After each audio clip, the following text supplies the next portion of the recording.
Nama saya Egi Saputra, NPM saya 25312075. Di sini saya akan mempresentasikan materi puasa dan zakat di matkul PAI. Yang pertama, materi puasa dan zakat, ibadah yang menguatkan iman dan kepedulian sosial. Pengantar, mengapa puasa dan zakat penting? Dimensi spiritualnya, puasa memperkuat kedekatan kepada Allah, melatih sabar dan keikhlasan. Yang kedua, dimensi sosial. Zakat merekatkan solidaritas redistribusi harta untuk meringankan beban kaum duafa. Yang terakhir, perilaku terbentuk, membentuk karakter sabar, empati, dan kebiasaan berbagi dalam kehidupan sehari-hari. Puasa, menahan lapar dan dahaga. Puasa Ramadan adalah ibadah wajib sebulan penuh bagi umat Islam yang memenuhi syarat. Selain menahan makan dan minum, puasa melatih kontrol diri, meningkatkan empati terhadap yang lapar, dan membersihkan jiwa serta tubuh. Yang pertama di sini ada dalil dan makna. Puasa adalah perisai hadis sahih, menjelaskan fungsi puasa sebagai pelindung dari perilaku tercela. Yang kedua, waktu pelaksanaan. Selama bulan Ramadan dimulai dari terbit fajar hingga terbenam matahari dan dilakukan setiap hari. Dan yang ketiga, manfaatnya. Manfaat spiritual, mental, dan fisik seperti disiplin diri, kesadaran sosial, dan detoksifasi ringan. Rukun puasa.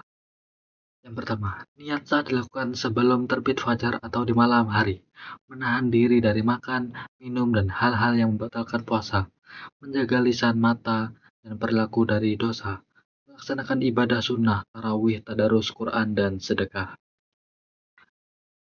Dan yang selanjutnya adalah zakat. Zakat membantu sesama dan membersihkan harta. Zakat itu apa sih? Zakat adalah kewajiban finansial yang menyehatkan ekonomi umat. Ada dua jenis utama, zakat fitrah, yaitu berisi sembako, beras, atau nilai setara menjelang Idul Fitri. Dan zakat mal, presentasi harta yang mencapai nisab dan haul. Di sini ada yang pertama, tujuan, mengurangi kesenjangan sosial dan mensucikan harta pemberi zakat. Yang kedua, penerima, fakir miskin, amil zakat, mualaf, karim, fi sabilillah, ibnu sabil, dan sebagainya.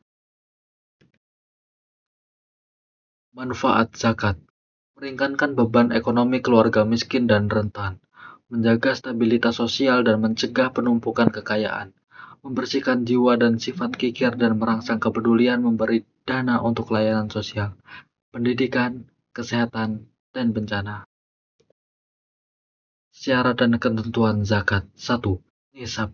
Batas minimal harta yang wajib dizakati. Bervariasi menurut jenis harta. Yang kedua ada haul. Kepemilikan harta selama 1 tahun hijriah untuk zakat mal. 3. Penerima yang berhak sesuai ketentuan syariah. 4.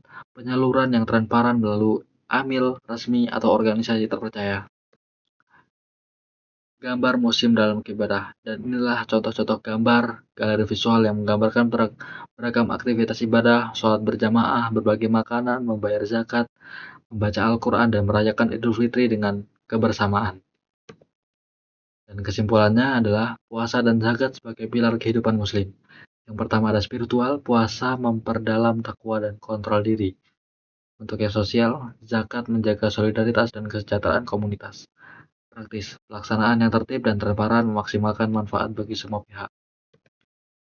Penutup, mari tingkatkan ibadah, puasa, dan zakat. Jadilah pribadi yang lebih baik, tingkatkan kualitas ibadah, konsisten dalam kewajiban, dan perbanyak sedekah. Bersama kita ciptakan masyarakat yang adil, peduli, dan penuh berkah. Terima kasih.